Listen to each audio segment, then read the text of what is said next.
今日咧就講下點樣補呢啲咁嘅牆紙嘅窿啦。咁首先第一樣嘢咧，一定係有翻一個同色嘅牆紙嘅。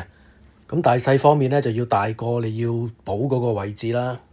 跟住咧就準備一啲白膠漿啦嚇，或者係專係做牆紙嘅嗰種膠啦。咁其實白膠漿都可以啦。咁啊油咗上去。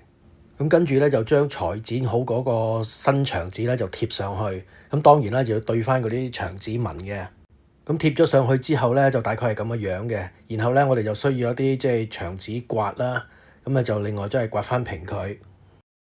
咁咧，我哋跟住就準備呢個間尺咧，同埋牆紙刀啦嚇。咁牆紙刀唔係普通戒刀嚟嘅，細把啲㗎。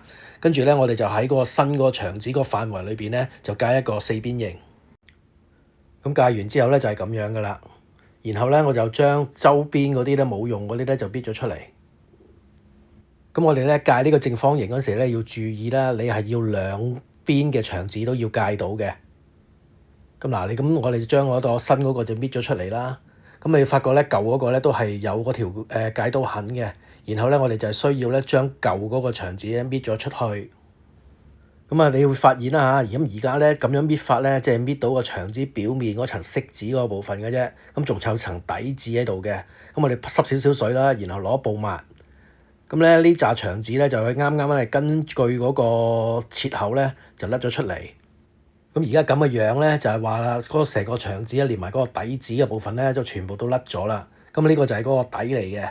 咁我哋即係就再油翻啲牆紙膠啦，或者係白膠漿都可以噶啦。咁當然啦，做得好啲咧就係將個窿補埋佢嘅。咁點樣補法咧？就係即係用啲灰啊咁抿咗佢啦嚇。咁然後咧再散翻砂紙，咁但係咧我就慳咗呢個步驟啦，因為呢度咧就啲出租屋咧就唔使做到咁靚俾佢噶啦。咁咧就然後啦嚇，就將新嗰幅即係裁咗出嚟個牆紙咧就貼翻入去嗰個位裏邊。咁然後咧嚇就用嗰個牆紙刮咧就刮翻平佢。